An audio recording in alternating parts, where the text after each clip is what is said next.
काय बिघडलं असतं बरं द्रौपदीचं, जर का ती 2 मिनिटं शांत राहिली असती? जर का बोललीच नसती की आंधळ्याचा मुलगा आंधळा, तर हे पुढं महाभारत घडलंच नसतं ना. आता बघा, एखाद्या माणसाचं आयुष्य ना 2 गोष्टींमुळेच कमी होतं. जास्त बोलणं आणि जास्त खाणं. म्हणूनच या जगात ना 2 प्रकारचीच व्रतं सांगितली आहेत. एक अन्नव्रत आणि मौन व्रत. आणि या दोन्ही व्रतांमध्ये ना माणसाचं स्वतःच्या जिभेवर नियंत्रण असणं खूपच महत्त्वाचं असतं. जेव्हा माणसाची जीभ नियंत्रणात नसते, तेव्हा किती मोठा विनाश होऊ शकतो. याचं सर्वात उदाहरण म्हणजे आहे महाभारत. जर द्रौपदी 2 मिनिटं शांत राहिली असती, तर महाभारत घडलं असतं का? आणि असं म्हणतात, की कुरुक्षेत्रात 160 कोटींपेक्षा जास्त लोक मारले गेलेत. जरा विचार करा, एवढं महत्त्वाचं होतं का ते वाक्य म्हणणं, की "अंधाराचा मुलगा अंधळा"? त्यावेळी द्रौपदीला सुद्धा माहिती नसेलच म्हणायला, की या एका वाक्याचा परिणाम एवढा भयंकर होऊ शकतो.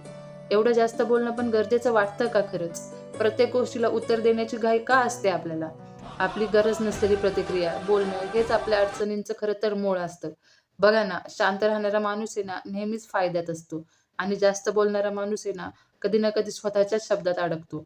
आणि खरं तर ना, जिभेवर नियंत्रण ठेवणं हेच सुखी आणि निरोगी आयुष्याचं ना मूलमंत्र आहे. थँक